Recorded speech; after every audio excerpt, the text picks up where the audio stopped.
Hello बच्चों। आज हम आपके लिए एक वीडियो लेकर आए हैं। रासायनिक साम्यावस्था लेसन के अंतर्गत आज हम आपको पढ़ाएंगे लासाते लिए नियम अर्थात Le Chatelier's principle. Students,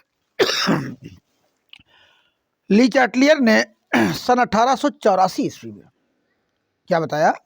Le Chatelier ने सन 1884 ईस्वी में उत्क्रमणीय अभिक्रियाओं पर ताप, दाब व सांद्रण परिवर्तन के प्रभाव की व्याख्या करने के लिए एक नियम प्रस्तुत किया।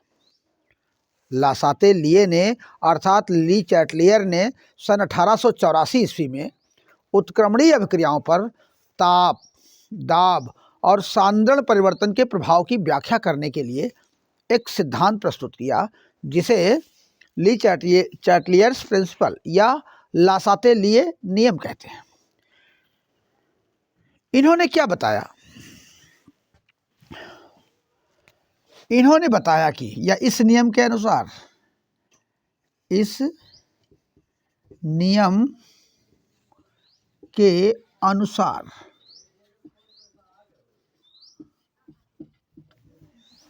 बच्चों, इन्होंने कहा कि यदि किसी उत्क्रमणीय अभिक्रिया के ताप, दाब या सांद्रण में परिवर्तन कर दिया जाए तो क्या कहा? ली चैटलियर ने कहा कि यदि किसी उत्क्रमणीय अभिक्रिया के ताप, दाब व सांद्रण में परिवर्तन कर दिया जाए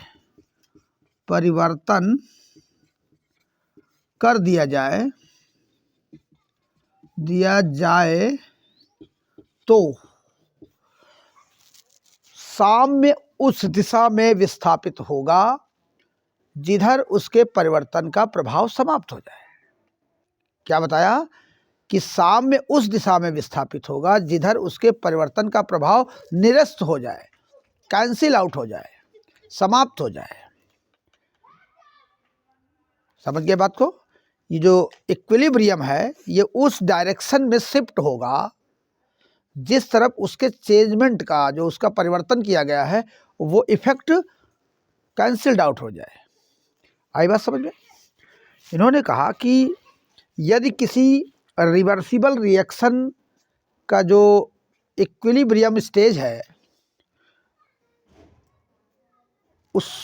उसमें टेम्परेचर, प्रेशर एंड कंसंट्रेशन को चेंज कर दिया जाए, तो जो इक्विलिब्रियम स्टेज है वो उस डायरेक्शन में शिफ्ट हो जाएगा जिधर उसके चेंजमेंट का इफेक्ट कैंसिल हो जाए। बात समझ में आई? फिर से सुन लीजिए।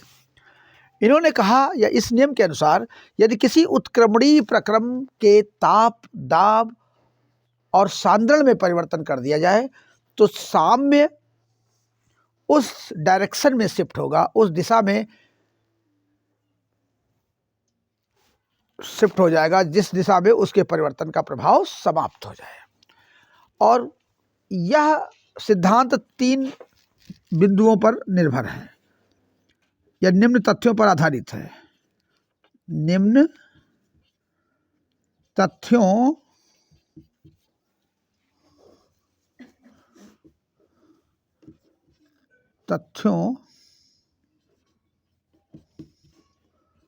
पर आधारित है।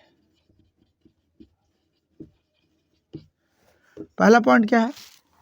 कि यदि ताप में परिवर्तन किया जाए तो, यदि टेम्परेचर को चेंज किया जाए, ठीक है, टेम्परेचर में चेंजमेंट किया जाए, तो जो साम्यावस्था है वो उस दिशा में जाएगी जिधर ऊष्मा अवशोषित होगी। ऊष्मा अवशोषित होती है। अगर टेम्परेचर को बढ़ाया जाए तो साम्य उस दिशा में विस्थापित होगा जिधर ऊष्मा अवशोषित होती है। प्रेशर में परिवर्तन कर दिया जाए तो साम्य उस दिशा में विस्थापित होगा जिधर आयतन में कमी होती है, आयतन कम होता है, आयतन कम होता है। जिस तरफ आयतन कम होगा उस तरफ जाकर के इक्विलिब्रियम शिफ्ट हो जाएगा। तीसरा है कंसंट्रेशन। अगर हम कंसंट्रेशन अर्थात सांद्रण में परिवर्तन करते हैं तो साम्य सदैव अग्र दिशा में जाएगा। इसमें ध्यान दें, सांद्रता का एक ही सिस्टम होगा कि सांद्रता बढ़ाने पर साम्य सदैव अग्र दिशा में जाएगा, क्योंकि अग्र दिशा में पदार्थ के अणुओं की खपत होती है। तो सांद्रण परिवर्तन करने से या सांद्रण बढ़ाने से साम्य सदैव अग्र दिशा में जाएगा जिधर पदार्थ के अणुओं की खपत होती है, या उस दिशा में जाएगा जिधर पदार्थ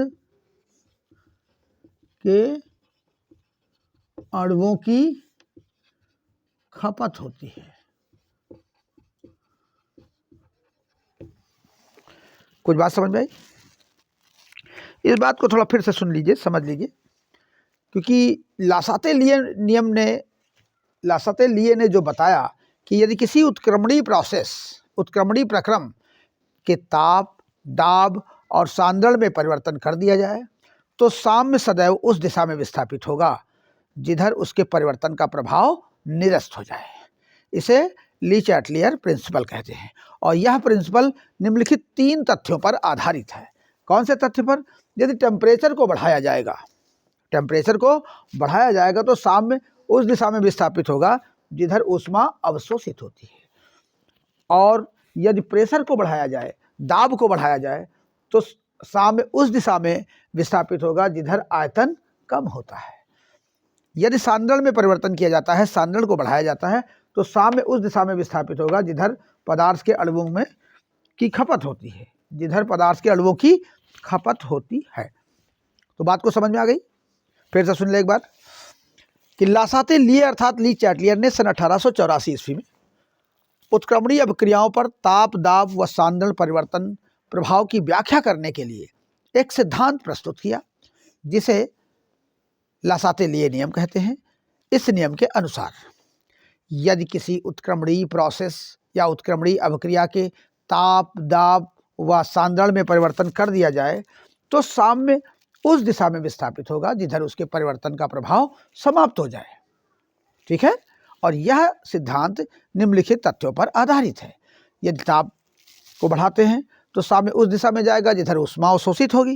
यदि दाब को बढ़ाते हैं तो साम्य उस दिशा में जाएगा जिधर आयतन कम होगा। सांद्रता को बढ़ाते हैं तो साम्य उस दिशा में विस्थापित होगा जिधर पदार्थ के अणुओं की खपत होती है। तो बच्चों, बात समझ में आ गई? चलिए इसको नोट करें।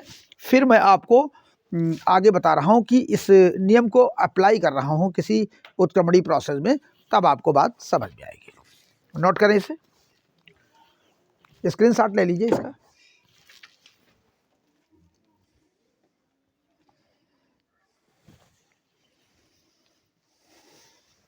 हो गया? चलिए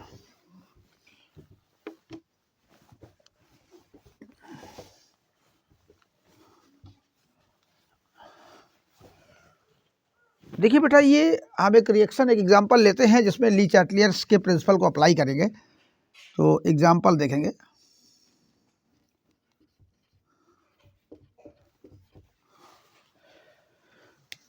एक रिएक्शन लेते हैं हम, हैबर प्रोसेस से अमोनिया का फॉर्मेशन होता है।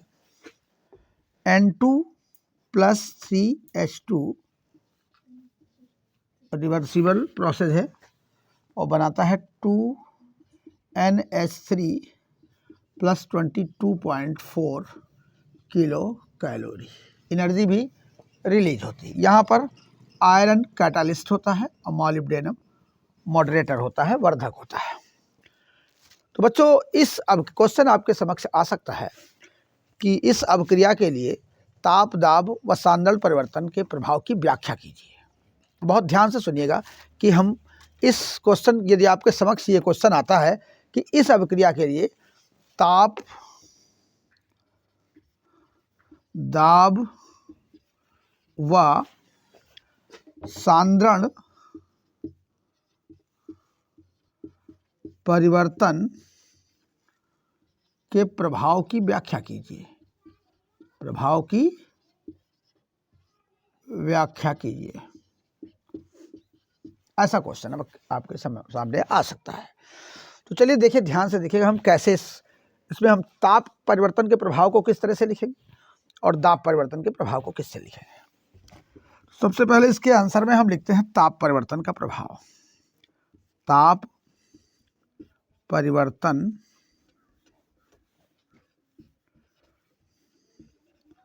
का प्रभाव। बच्चों, ताप परिवर्तन का प्रभाव हम क्या लिख सकते हैं इसमें, ध्यान से देखें कैसे लिखेंगे।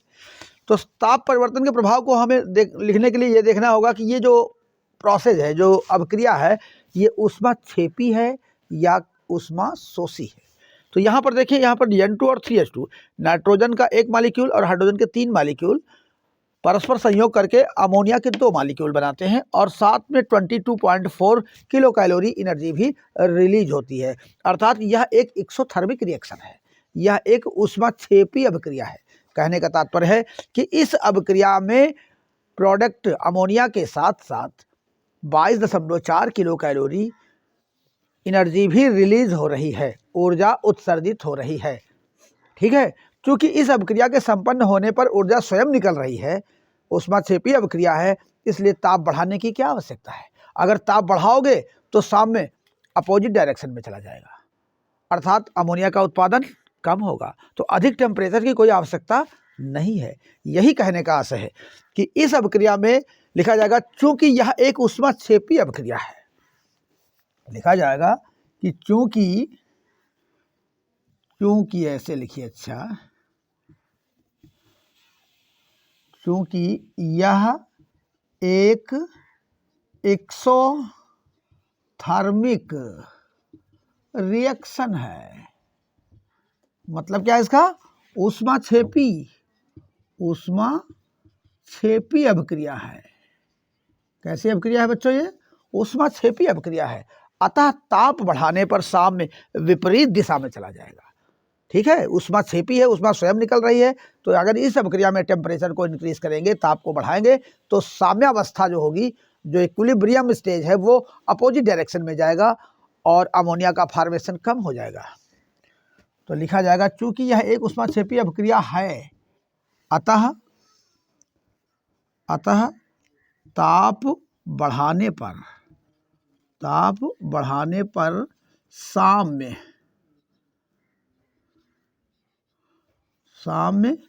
विपरीत दिशा में जाएगा। विपरीत दिशा में जाएगा, अर्थात मीन्स क्या है, अर्थात अमोनिया का उत्पादन कम होगा। अमोनिया का उत्पादन कम होगा। बच्चों कुछ बात समझ में आई? कि इस अभिक्रिया में, चूंकि हम इस अभिक्रिया में टेम्परेचर चेंज का जो इफेक्ट है, जो टेम्परेचर को बदलने का जो प्रभाव होगा, इफेक्ट होगा, वो किस पर डिपेंड कर रहा है, एक्सोथर्मिक रिएक्शन है या फिर एंडोथर्मिक है। चूंकि यह एक एक्सोथर्मिक रिएक्शन है, अतः टेम्परेचर को इंक्रीज करने की कोई आवश्यकता नहीं है। यदि हम टेम्परेचर को इंक्रीज करते हैं तो जो इक्विलिब्रियम स्टेज है वो अपोजिट डायरेक्शन में शिफ्ट हो जाएगा और जिससे अमोनिया का फॉर्मेशन घट जाएगा। ठीक है, तो यही लिखा जाएगा कि चूंकि यह एक एक्सोथर्मिक रिएक्शन है, अतः टेम्परेचर को इंक्रीज करने से इक्विलिब्रियम स्टेज अपोजिट डायरेक्शन में शिफ्ट होगा, जिससे अमोनिया का फॉर्मेशन कम होगा। ओके, नेक्स्ट, अब हम लिखेंगे दाब परिवर्तन का प्रभाव। दाब परिवर्तन का प्रभाव।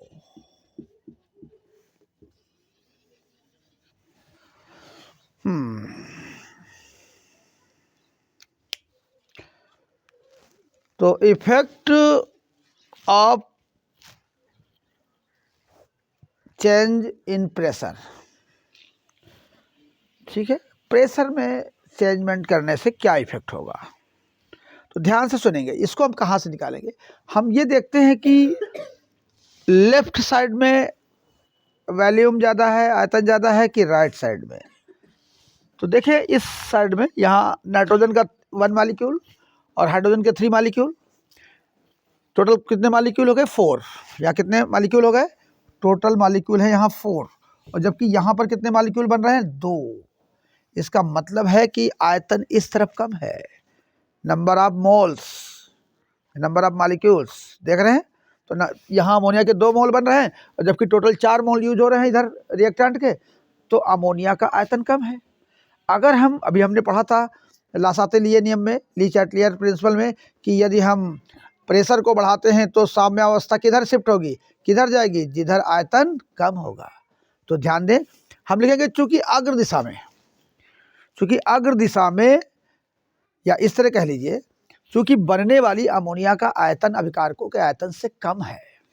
क्या कहेंगे, बनने वाली अमोनिया का आयतन अभिकारकों के आयतन से कम है, अतः दाब बढ़ाने पर साम्य अग्र दिशा में जाएगा। अगर हम प्रेशर को इंक्रीज करेंगे तो जो इक्विलिब्रियम स्टेज है वो किधर शिफ्ट होगी, फॉरवर्ड डायरेक्शन में, जिससे अमोनिया का फॉर्मेशन इंक्रीज हो जाएगा, बढ़ जाएगा। आई बात समझ में। लिखा जाएगा चूंकि बनने वाली अमोनिया का आयतन अभिकारकों के आयतन से कम है, अतः दाब बढ़ाने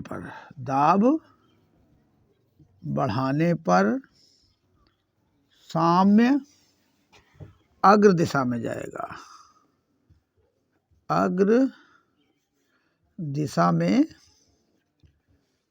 जाएगा, अर्थात NH3 का उत्पादन अधिक होगा,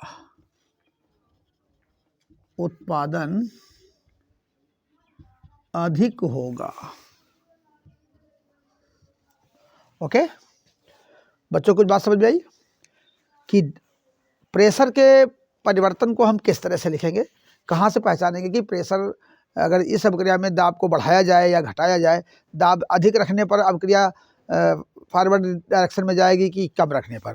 तो आप देख रहे हैं कि ये जो फॉरवर्ड डायरेक्शन में अमोनिया जो बन रही है उसमें इसके 2 मोल हैं, जबकि रिएक्टेंट के टोटल कितने मोल लग रहे हैं 4। इसका मतलब है कि जो रिएक्टेंट हैं उनका जो वॉल्यूम है वो ज़्यादा है और जो प्रोडक्ट बन रहा है उसका वॉल्यूम कम बन रहा है। इसका तो हमें क्या करना होगा, प्रेशर ज़्यादा डालना होगा। इस जो रिएक्टेंट होंगे उन पर जब प्रेशर ज़्यादा डालेंगे, इनका वॉल्यूम घटेगा तो अमोनिया के फॉर्मेशन में हेल्प मिलेगी। आई बात समझ में। तो इस अभिक्रिया के लिए जो अनुकूल परिस्थितियां हैं वो यह है कि नॉर्मल टेम्परेचर को ज़्यादा नहीं रखना है और इधर प्रेशर को ज़्यादा रखना है, तब अमोनिया का फॉर्मेशन अधिक होगा। चलिए कंसंट्रेशन, सांद्रण परिवर्तन का प्रभाव, इफेक्ट ऑफ कंसंट्रेशन चेंजमेंट, यहां पर देखते हैं हम। सांद्रण परिवर्तन का प्रभाव, सांद्रण परिवर्तन का प्रभाव।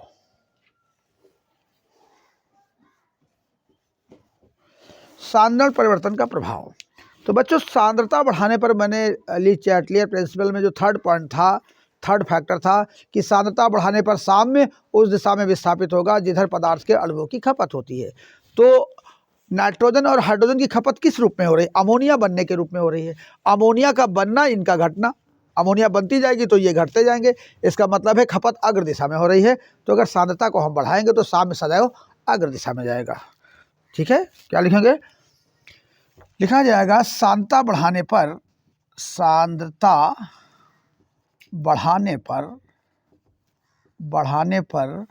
साम्य सदैव अग्र दिशा में जाएगा, सदैव अग्र दिशा में जाएगा, क्योंकि अग्र दिशा में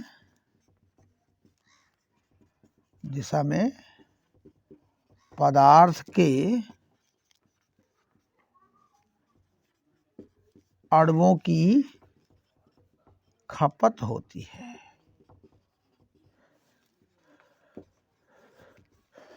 तो बच्चों बात समझ में आई। सांद्रता के लिए यही फैक्टर लगेगा कि सांद्रता बढ़ाने पर साम्य सदैव अग्र दिशा में जाएगा, क्योंकि अग्र दिशा में पदार्थ के अणुओं की खपत होती है। तो बच्चों ये इस अभिक्रिया के लिए मैंने ताप, दाब और सांदल परिवर्तन के प्रभाव की व्याख्या की। आशा है कि बात आपको समझ में आई होगी। ठीक है, यदि कहीं कोई डाउट है तो आप कमेंट बॉक्स में कमेंट करिए। अच्छा लगा हो तो मेरे वीडियो को लाइक करिए और चैनल को सब्सक्राइब करिए। धन्यवाद फॉर वॉचिंग। नमस्कार।